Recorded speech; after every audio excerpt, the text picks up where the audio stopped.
Hey, what's up, guys? Welcome back to another round of my Road to Nuke series starring myself, see if I don't stab you.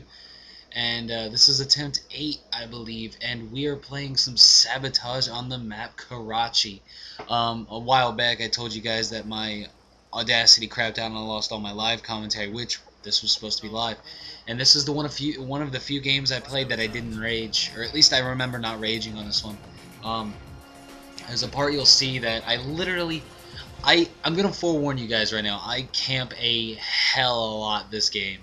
Um, there's a point where I literally go in one of these rooms and I just sit there and I kind of like do this little like rotating dance and I'm just singing. Like I just remember singing like, "Go Sheila, go Sheila, go Sheila, go Sheila, go."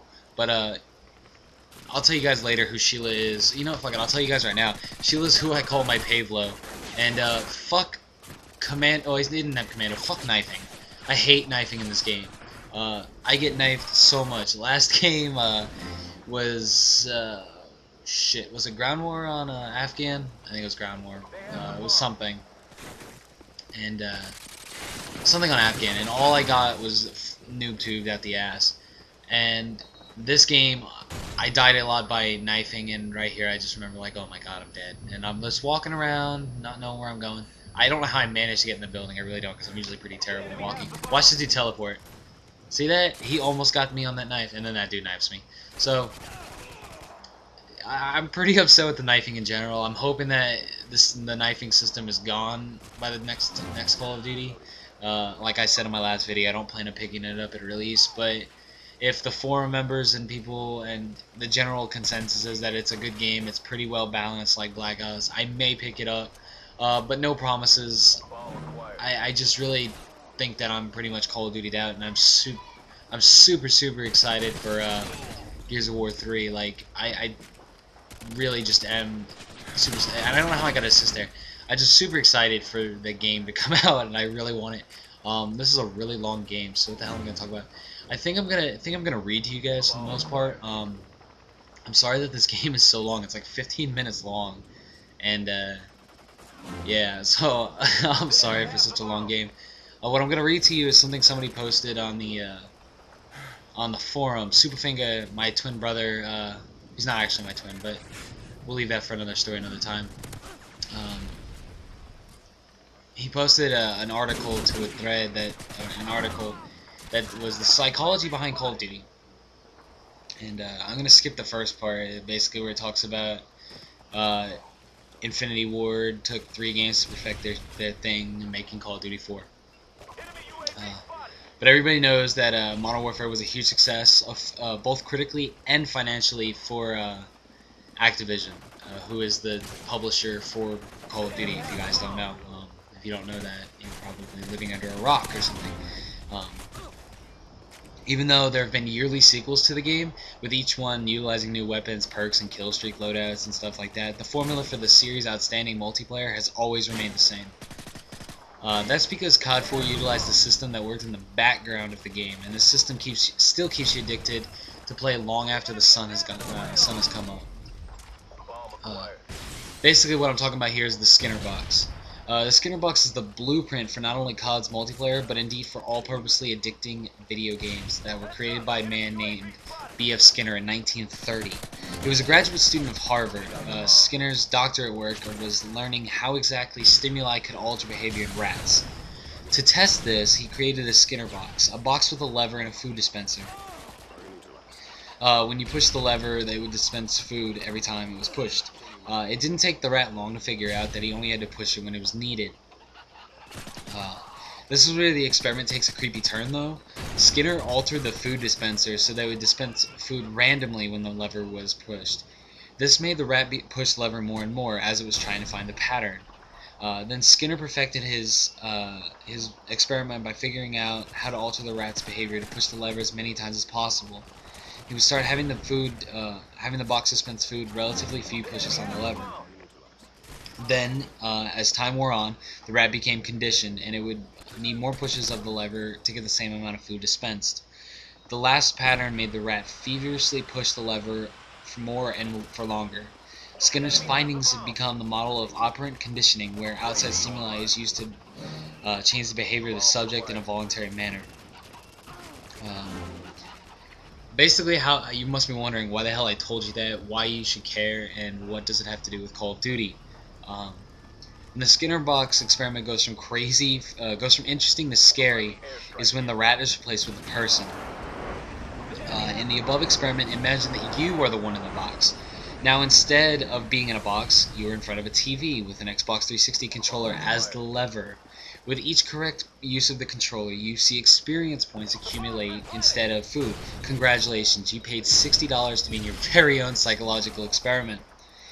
It is no coincidence, however, that every action in COD, shooting an enemy, shooting air support, defending an objective, capturing an objective, and also rescuing those pesky little teammates, putting air support up also counts. Everything gives you experience instantly, popping up in yellow in the center of your screen for pushing the lever correctly. After you get enough experience, you gain a level and you are rewarded with new options to play with. Then as the game goes on, these levels become less and less frequently, along with it your rewards.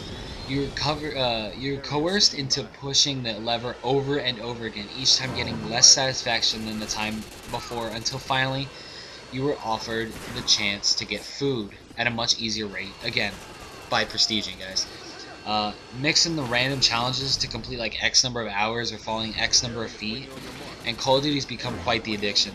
The game is knowingly designed this way, to keep you playing and dropping money on all DLC until the cycle repeats itself with the newest game. You don't believe me? Read the article by James Hobson, a researcher from Microsoft. This also explains why achievements are such a huge success too, and I have to say that I suffer from what most people call an achievement whore syndrome. I go out, I will literally put myself in a place where I don't want to play the game anymore, and I will still play it just to get achievements, like Borderlands. I absolutely don't like the game. A lot of people will disagree with me, but I think Borderlands is boring, so I don't like it.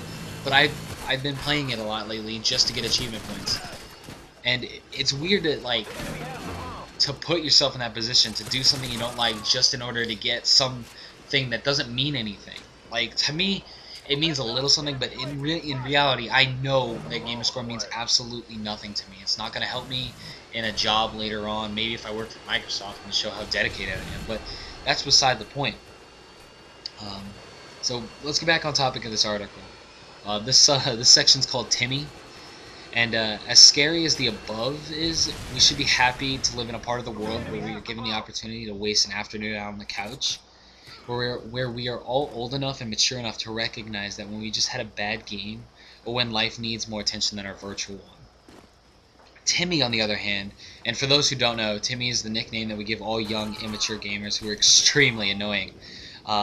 He is susceptible to COD's Skinner box just as much as us, if not some more than we are, and it shows.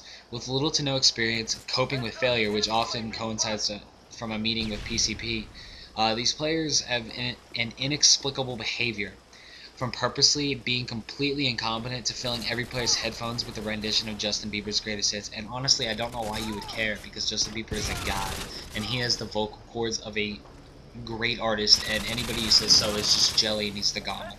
Anyway, sorry about that rant. These players go above and beyond what's considerable to what is most considerable tolerable teammate. That's written really weird. But if you have ever thought to yourself, I never would have done this when I was your age, yeah, you're probably right. Since Timmy is growing up in purely in the age of the internet, this has led to online disorders that we see far too often. Keep in mind that what we usually see in-game is a combination of the following varying degrees. Don't hate him, pity him. In this next section, I have no idea how to say this, Munchkin Syndrome, is when a person fakes an illness in order to gain attention from others. It can get quite sickening when parents in extreme cases actually cause harm to their children so others will have sympathy for them. Thankfully, online, this whatever syndrome is comparatively minor, but oh heavenly God, by all that is holy is it annoying. These players will scream in the lobby just so you will tell them to shut up, when we compliment Onslaught for having another 212-3 game, they will immediately bring up how they went 213-2 once, but it got deleted from their file share because their last account was banned because they were so good and so many people reported them for cheating. But don't worry, their mother called Xbox Live to get it back. Well, you get the point. There are people who you might run into a friendly grenade or run across your firing M60 in hardcore mode and then play victim while they wait to respawn. They are the reason we have the mute button. And here's my Sheila dance. Actually, it's the Harriet dance. I'm just like, go Harrier, go Harrier, go Harrier. But anyway, once again, I'm gonna butcher this. Aspergers Syndrome is an acute form of autism in which the sufferer has great difficulty with social interaction. These people can flock to online gaming as they can turn a blind eye to most of the difficulties they have interacting with others in real life. It is great that there's an outlet in modern society for them, but it is terrible when that outlet is Call of Duty. One of the defining characteristics of Asperger's Syndrome is difficulty empathizing with one's peers. You guys can kind of see where this is going. They are the players who don't care if you were in a spot first, it's their spot. They will knife you in the back for minutes to let you know how much you have displeased them, or just get directly in your way because they can. They put claymores 6 feet behind yours so they get the kill and will steal your care package on a regular basis. In hardcore, these players are the plague, using explosives with complete disregard and will think of nothing of shooting through you to get a kill. Still, it isn't nowhere as near as bad as the Rage Incarnate. To talk about the Rager, we must first talk about something we all do. It's called self-serving bias. And what that means is self-serving bias is when people think that they are always the victim of outside conditions beyond their control, while others act solely on internal conditions that they can control. In Call of Duty, it makes us think that our enemy will always choose a camping spot because they are the cheap players, but on the other end of the spectrum, will you not take the same camping spot the next game because it's where your team needs you? Most of the time you have learned to live with just a quick curse word or two to vent, but not someone with intermittent explosive disorder, and that just sounds really disgusting. Intermittent explosive disorder is an impulse control disorder in which the victim suffers from fits of uncontrollable anger from a disproportionately small cause. When these people lose a game, they don't respond like you or I. They explode in a rage, cursing the Almighty for picking a host in the faraway land of New York, and will let you know about their connections, incompetence in the lobby. Every kill you get against them is because of your unfair tactics, which drives them furious. Their rage will always get the best of them, causing them to toss life after life at your position in search of revenge. The hilarious thing about the Rager, on top of how much they spend on controllers per year, is that in their mind, they must be the best player in the world, playing with the worst set of disadvantages imaginable. How else could they lose? These guys are the epitome of Timmy. And, since that wrapped up, I told you this is a long-ass game. If you haven't already shut it off and you're still with me, props to you. Oh, by the way, I would love it if you click that like button down below. It helps. It really does. It only takes a second. You can do it right now. You don't have to wait till the video's over. But, I probably would have gotten the nuke. I think I was on a 16 or 17 kill streak when this game ended. But I probably would have gotten it had my teammates not planted the bomb. And for once I get the team that actually wants to play the game the way it was meant to. And like always, guys, I'm going to show you the lobby. And it just sped up so you don't have to sit there forever. I'm going to basically just show you the lobby to show you what the next game's going to be. And I think it's Headquarters Pro on Rundown. And so yeah, have a good one, guys. Peace out.